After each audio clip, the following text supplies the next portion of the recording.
Hey everyone, Chris here. In today's talk, I want to talk to you about co-parenting with a high conflict ex and give you 3 simple things that you can do to co-parent better and have just an overall better life when co-parenting with that high conflict ex. Man, I am so glad to be out here today walking outside. It has finally warmed up. I live in Kansas and it has just been a cold freaking winter. It's been brutal. And one of the things I really like doing every day is just taking a little walk, kind of clear my head. Sometimes I film these videos, but yeah, I haven't been able to do that in a while, but it finally warmed up today to where I didn't have to be all bundled up just to get outside to walk. So this is nice. But hey, in today's talk, I want to talk to you today about 3 things that you can do when you're co-parenting with a high conflict ex. And these are 3 pretty simple tips. And if you've ever been involved with somebody who's high conflict, you know that it can be, a little bit challenging, I think would be just an understatement. So today's video, we're going to talk about 3 things you can do to co-parent with a high conflict ex. And the first thing that you want to do when co-parenting with a high conflict ex really is to have good communication and clear boundaries about those communications, because if somebody's high conflict, they're going to be trying to manipulate you quite often. And one of the ways they're going to do that is through communications. So you want to have some pretty clear boundaries about when and how they can contact you. Now, that may include saying, hey, please don't call me during the day while I'm at work, unless it's an emergency. Send a text message first, email me first, stuff like that. You do want to have exceptions, in case there is an emergency or something going on. Obviously, you can't make it to where, you're too rigid, but you do want to have good boundaries about this stuff, because if somebody is high conflict, they're definitely going to try and push whatever boundaries you put in place. They're going to try and move them, even if it's just moving them 1 inch at a time. So have really clear boundaries about when and where and how they can communicate with you. And this could also be around, like I said, if it's an emergency, probably the phone and talking on the phone is the best thing, the clearest thing. If if it's just talking about when you're going to pick the kids up on Saturday, that's not something that needs a phone call in the middle of a day while you're at work, right? So, just be clear about those boundaries. And if you have a parenting plan, this is even something that you could put in the parenting plan documents, and that would definitely help establish those boundaries, establish those written boundaries, which may help.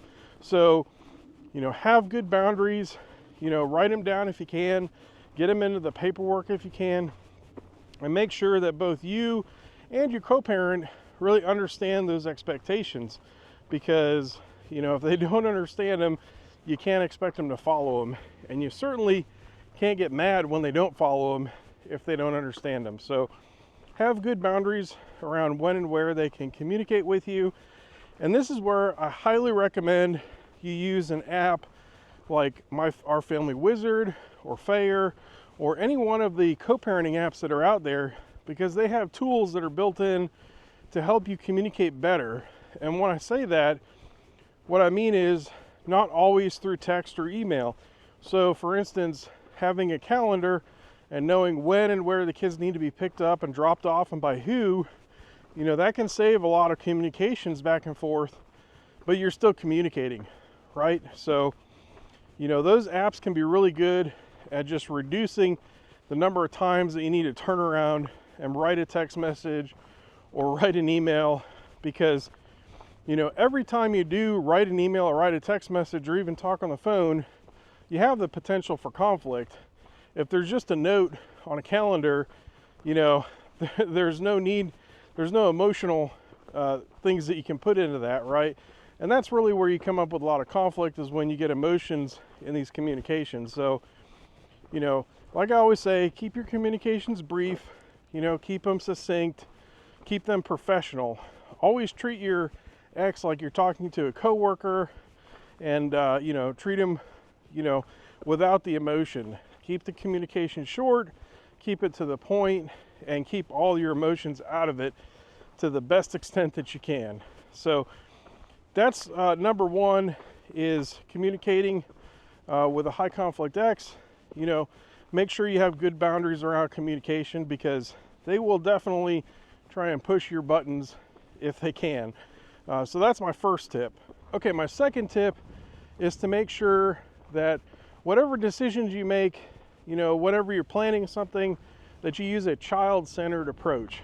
And by that, I mean that whatever decisions you're making should be best for the kids. Now that sounds kind of dumb that you even have to say that, right? I mean, of course we're going to make decisions that are best for the kids, but you know, sometimes it may be really easy to say, oh, well, if I do this, then she's not going to like it. Or if we do that, then they're, you know, this may upset this person. You need to put all that junk aside and just decide what's best for the kids and really focus on that, right? Those are the things that are important. So when you're making decisions about, you know, where to go to eat, or vacations even, all that kind of stuff, you need to make sure that, you know, when you're trying to plan things and decide things, you know, really think about what's going to be best for the kids. And that's really what you should be doing. And it's not always easy, right? Because there's going to be times when it's going to be really tempting to do something or say something, but if it's not best for the kids, best to not do that and just decide what's best for the kids and do that instead.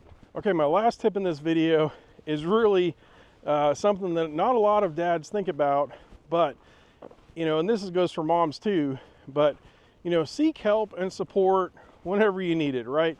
You just remember that co-parenting is not easy. Co-parenting with somebody who's high conflict is especially difficult. And you're going to have times when, you know, you're going through this and you're just like, I can't take it anymore. I don't know what to do, right? Like those sorts of things. It's okay to stop, take a minute, ask a friend, find a therapist, you know, go to a therapist.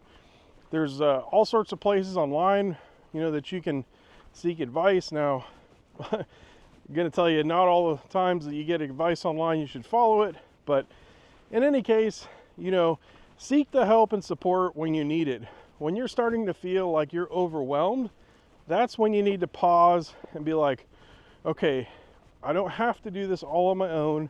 I can really figure out what resources are available to me, and I can reach out to those resources.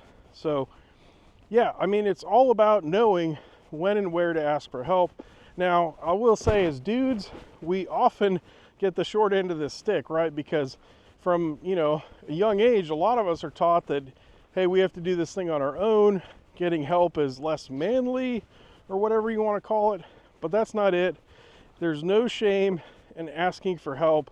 You know, sometimes the best counseling you get is from somebody that's been through it before, you know, another dad, that sort of thing. But certainly, you know, stop and take the time, ask a friend, ask a therapist, ask the internet last, what you should do, or, you know, if you need support or you're just feeling overwhelmed. But know, you know, that you're not alone, and going through this stuff is really hard.